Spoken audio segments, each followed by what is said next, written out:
Hey y'all, Devin the Albino Jackass here, and today I am coming at you with a video celebrating Independence Day and explaining to you why I love the United States of America. Now, before I get into that, I do want to address a couple of things. Number one, I realize the production quality on these videos suck. I am currently working on getting that straightened out. Once I get a better computer, get some better updating or editing software, the production quality will be improving, so do keep an eye out for that. Do be patient with me. But jumping into the video today, we're going to talk about why I love America. Now, I was raised to be a very patriotic man, but here we are. In this day and age, being patriotic doesn't seem very cool, but I don't care about what's cool. I care about what makes me happy, and the United States makes me happy for a couple of reasons. Number one is the unique ideals that America has. The idea that any man can make it regardless of color, creed, in my case disability, it was always very inspiring to me. Not expiring. But if I had to sum it all up in a quote, it would probably be a quote from William Jennings Bryan, and I'm going to quote it verbatim to you, explain why I love it so much, and end the video with probably one of my favorite stories on American history, and that'll wrap us up. So, jumping into the quote by William Jennings Bryan, this is from a speech he gave in 1903, 1902, around there, and it is called Flags of Empire. You can find it on YouTube. It is an anti-imperialist speech given during one of his presidential campaigns, and explaining why he was against the annexation of the Philippines. And I think it contains within it the American creed, the core ideals of the United States.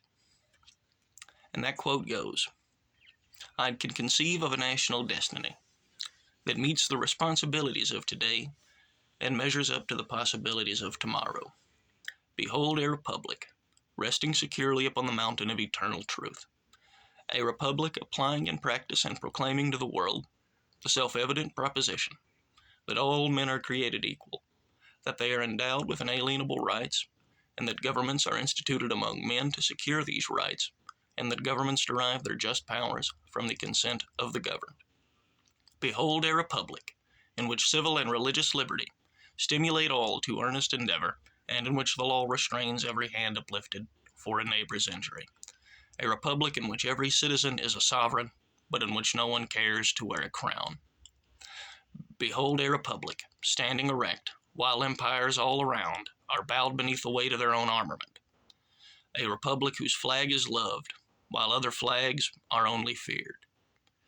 Behold a republic which shakes thrones and dissolves aristocracies by its silent example, and gives light and inspiration to those who sit in darkness. Behold a republic increasing in population, in wealth, in strength, and in influence, solving the problems of civilization, and hastening the coming of a universal brotherhood.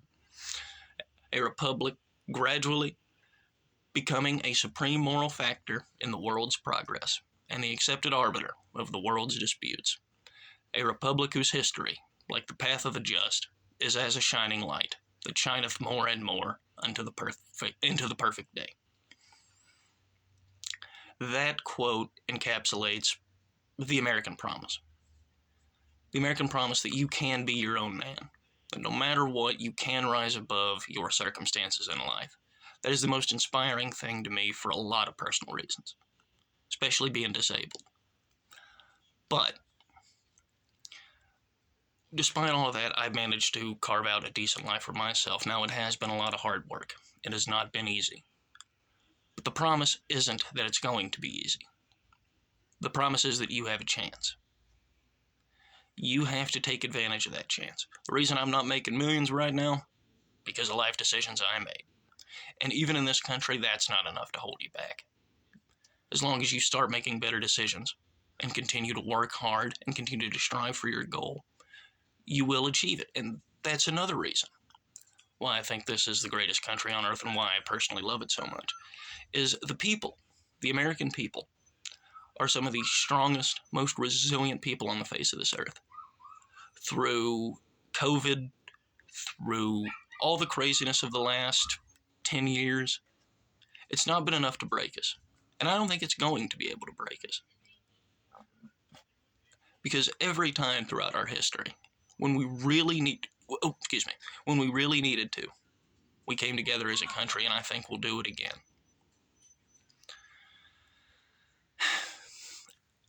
This country and the people in it, we naturally are skeptical of authority, as I think you should be. The backbone, especially of the American people, is one of the greatest things I think we have as a nation. Anytime that an injustice is seen, the nation works diligently to correct itself. You cannot deny this. No matter which metric you use to measure American progress, it's all been a steady incline.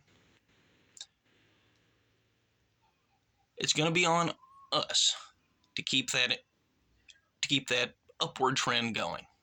And I think we can do it.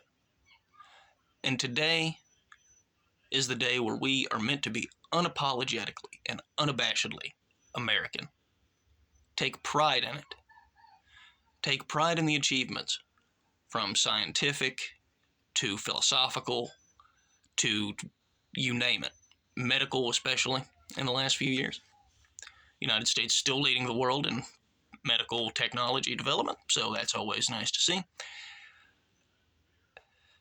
Never let anyone ruin this country for you. Don't let the blue hairs and the rainbow Reich people ruin today. And I don't think we will. And a quote that really sums up the American people, I think, is, well, it's not a quote, it's a story, rather. It's from the 1900 Olympics, 1902. It was held in England. And as all the nation's flags are passing the Queen, they all dip.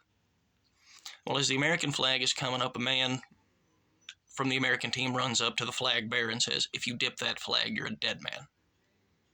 And this caused a huge uproar in the British press. People were furious. How dare they not dip the flag? Well, when asked why the flag was not dipped, the man responded with, "Because the American flag dips to no earthly king." Take pride in that. That man needed a wheelbarrow to carry his balls around in. That is probably one of my favorite stories from American history, and I think it's a good spot to end this video, guys. God bless America. God bless all of you. Have a great 4th of July. Let the sober people handle the fireworks. Guys, enjoy the holiday. Be sure to like, share, subscribe, leave me a comment telling me what you like best about the United States. Thanks for watching, and have a great day.